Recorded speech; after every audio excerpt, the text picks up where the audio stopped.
Hey, it's Thursday, which means it's time to crack open the archives and find out what the hell went down this week in working class history. And we begin in 1913 when thousands of workers in Akron, Ohio went on strike in solidarity with hundreds of rubber workers who walked off the job earlier in the month. Organized by the IWW, the labor action would grow to more than 20,000 people involved. Heavy police crackdown broke the strike within a few weeks, but the organizing lessons learned would be carried forward. And over the next few decades, tire builder unions grew stronger. In fact, this week in 1936, tire builders in Akron would go on strike again, this time a sit down one at Goodyear. And after more than a month of work stoppages, the company capitulated to most of their demands. Next up, 1924, when this week 200,000 British dock workers went on strike demanding better wages and working conditions. The industrial action took place under a labor government, and workers would quickly learn a lesson that would be relearned throughout the 20th century. Just because the party has labor in its name doesn't mean it's a friend to workers. Labor Prime Minister at the time, Ramsay MacDonald, invoked the Emergency Powers Act to break the strike, but dock workers were able to hold out, and dock owners eventually agreed to a 2 shilling a day pay increase.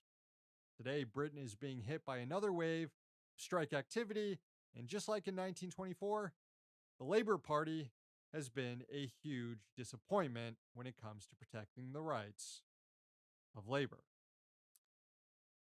Moving ahead now to 1931 and the start of the mine wars in Harlan County, Kentucky.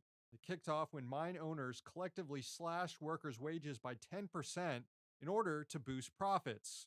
When the United Mine Workers of America attempted to organize those miners, the bosses locked out union members and kicked them and their families out of their homes in the company towns. At this point, most cities in Harlan County were company towns.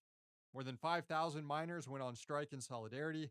The resulting crackdown by state and company security forces would lead to decades of some of the most violent labor struggles in U.S. history. But workers would eventually earn the right to join unions, and company towns would become a thing of the past. Although Amazon is trying to bring them back today.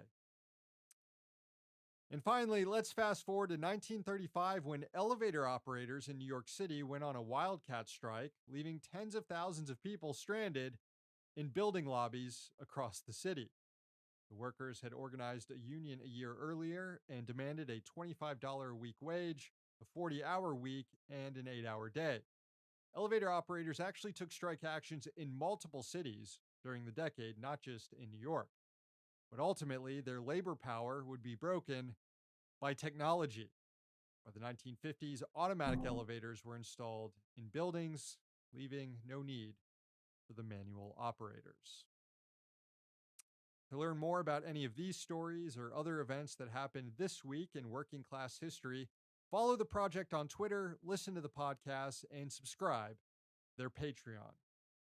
Back with more next week.